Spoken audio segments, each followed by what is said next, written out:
À l'occasion de la commémoration de l'an 1 du rappel à Dieu du Golden Boy, Ahmed Bakayoko, des jeunes de Séguéla et de la région du Ouorodougou se souviennent encore de l'homme. Ils lui rendent un hommage et parlent de leur espérance. Il faut dire que le ministre, paix à son âme, le ministre Ahmed Bakayoko représentait tout. Quand je dis tout, il était pour nous, surtout la jeunesse locale, l'alpha et l'oméga, l'espoir du présent et du futur. Mais malheureusement, je dis bien malheureusement, Dieu a voulu ainsi, et étant en part des musulmans, des croyants, la jeunesse locale a encore espoir. Parce que nous disons que c'est Dieu qui a investi, qui avait investi sur le ministre Ahmed Bakayoko. Et nous croyons aussi que lui-même, le Tout-Puissant, peut investir sur beaucoup de nos frères, de nos cadres aussi. Oui, nous avons beaucoup perdu. Il avait d'énormes projets pour la jeunesse ivoirienne, pour la jeunesse du Yoruba et surtout pour la jeunesse de la région du Ouorodougou.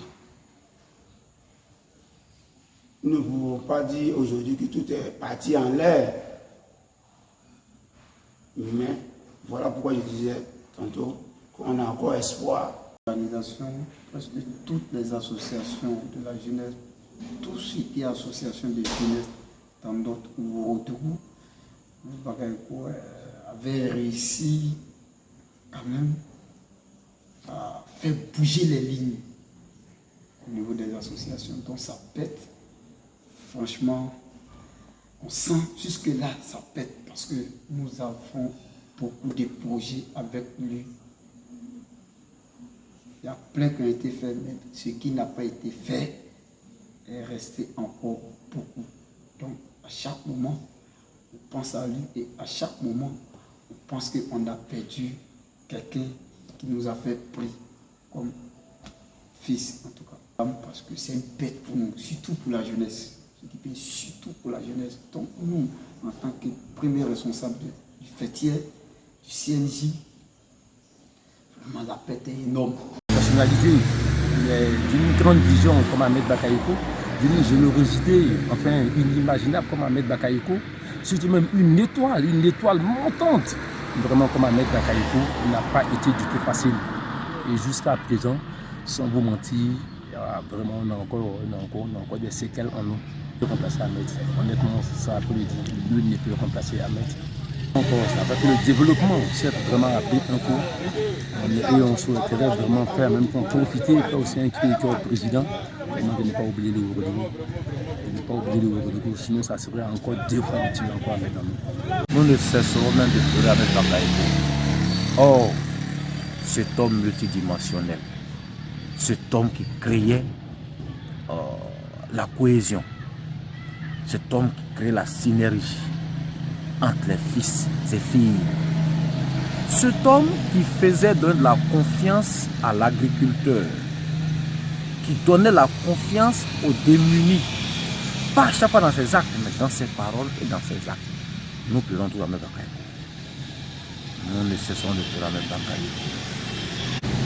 Le départ d'Ahmed Bakayoko a fait aujourd'hui que la jeunesse est délaissée.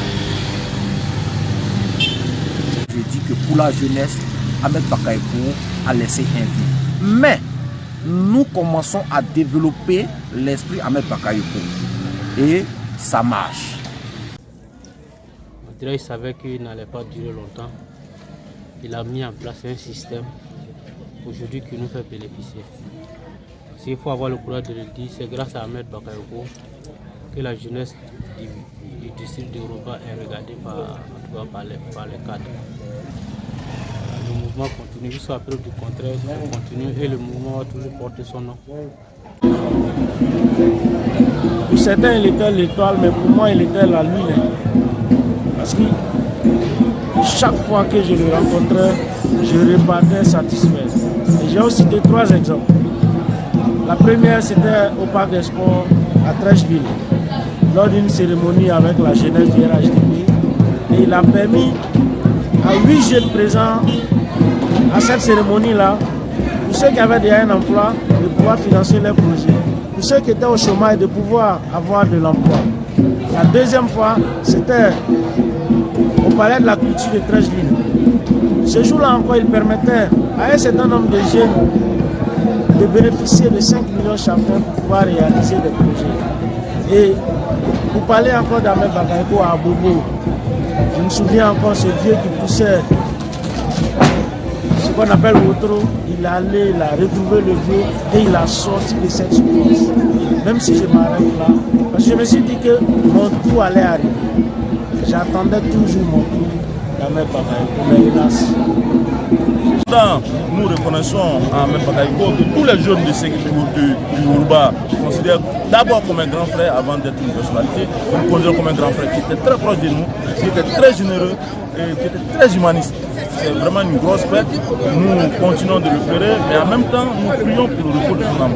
Ahmed Bakayoko ne manquera à jamais. Comme ces jeunes, des cadres de la ville et de la région évoquent et continuent de pleurer l'illustre disparu. J'ai toujours du mal à parler d'Ahmed au passé. En fait, je suis croyant, hein, mais c'est difficile de parler d'Ahmed au passé. Vous me demandez de savoir quel est le vide qu'il y a, mais c'est un vide total. Vous étiez là aujourd'hui, la mémoire d'Ahmed a plané sur la manif. Tout le monde disait, et si Ahmed était là aujourd'hui? Ça ne veut pas dire que nous sommes désespérés. Non. Nous sommes des gens qui croyons que le développement n'est pas une question d'individu, mais nous restons collés au fait que toute la Côte d'Ivoire savait très bien que Ahmed était un trait d'union entre toutes les sociétés. Il faut que personne n'essaie d'être comme Ahmed. On ne peut pas être comme Ahmed. On peut développer un pan de ce que tu sais de lui, parce que tout le monde connaît quoi, la générosité d'Ahmed, il est au contact des gens, mais non. Ahmed était un homme profond. Ahmed était un homme vraiment profond. Ahmed était un homme travailleur. Ahmed était un homme ponctuel. Ce qui a fait sa force, c'est sa capacité d'élévation et de conciliation. Et je pense que chacun de nous devra pouvoir travailler à développer sa capacité de conciliation. Quand un problème se posait toujours, au lieu de chercher les points de blocage, Ahmed cherchait toujours les points de convergence. Il était plus un enfant de la Côte d'Ivoire qu'un enfant de Ouagadougou. Ahmed était plus un enfant de toutes les régions qu'un enfant d'une région. Ahmed pensait toujours, en tout cas, quand on discutait, il me disait toujours que les positions, les élévations, les succès viennent de Dieu. Que lui, Ahmed, il se concentre sur son bonheur, sur ce que Dieu lui a permis d'avoir, au lieu de se concentrer sur ce qu'il n'a pas eu. Il préfère vivre son bonheur au lieu de passer son temps à se lamenter sur ce qu'il n'a pas. Il appelait tous les jeunes à être heureux avec ce qu'on a, que de perdre le temps à voir chez l'autre ce que tu n'as pas chez toi. Ahmed ne vivait pas dans le conflit de la comparaison. Il vivait Ahmed. Et ça, il nous l'a dit à chacun de nous. C'est une de ses célèbres phrases. Il disait, les hommes sont souvent tellement concentrés sur le bonheur des autres qu'ils oublient leur propre bonheur. Comme il perd un de ses enfants, la famille est toujours affectée, quel que soit le temps que ça met. Je pense que la perte de lui, fils qui était en bac, appelé en bac, Ahmed Bakayoko, fils de Ségela, je pense que comme vous l'avez constaté dans tous les discours, tout le monde est revenu là-dessus. On a dû faire une minute de silence pour dire la mémoire, souvenir la mémoire du défunt, qui aujourd'hui a laissé un grand vide à Ségela. Bon, je pense que c'est de continuer de prier pour le repos de son âme, pour le grand homme qu'il a été ici, afin que Dieu puisse aussi le soulager dans l'au-delà, afin qu'il soit très utile auprès du Père. On a tellement mal. Ahmed Bakayoko nous manque tellement qu'on n'aime pas trop en parler. Vous avez constaté, parce que c'était un digne fils qui était avec tout le monde à la fois, et les jeunes, et les femmes, et les vieux, tout le monde. c'était le catalyseur de notre grand district. Mais nul ne peut contre la volonté de Dieu. C'est passé, on ne peut que prier pour le repos de son âme. Il nous manque énormément. On ne peut pas justifier le niveau de douleur que nous avons. Vous avez constaté, tous ceux qui sont intervenus, qui ont fait des discours, vous avez constaté que dès qu'on dit Ahmed Bakayoko, vous avez constaté la réaction de la population. La douleur est énorme, elle est très forte. Pas le titre, non, c'est la personne. Les relations qu'il avait avec les uns et les autres. C'est ça le plus important. Ce n'est pas le titre de Premier ministre ou de ministre, mais les relations particulières qu'il avait avec les uns et les autres. Vous voyez, depuis qu'on parle de lui, moi je suis très gêné. Parce qu'Ahmed et moi, on a fait le MEICI ensemble. Moi j'ai été président de MEICI, il était méiciste. On a fait aussi la JBDCI ensemble. Donc j'ai très mal quand je parle d'Ahmed, parce que je sens un vide. Voilà. Séguéla met du temps à s'adapter au vide laissé par Ahmed Bakayoko. Les recueillements, la prière pour le repos de l'âme de Ambak, l'ami de tous, permettent de supporter la séparation et de garder l'espérance.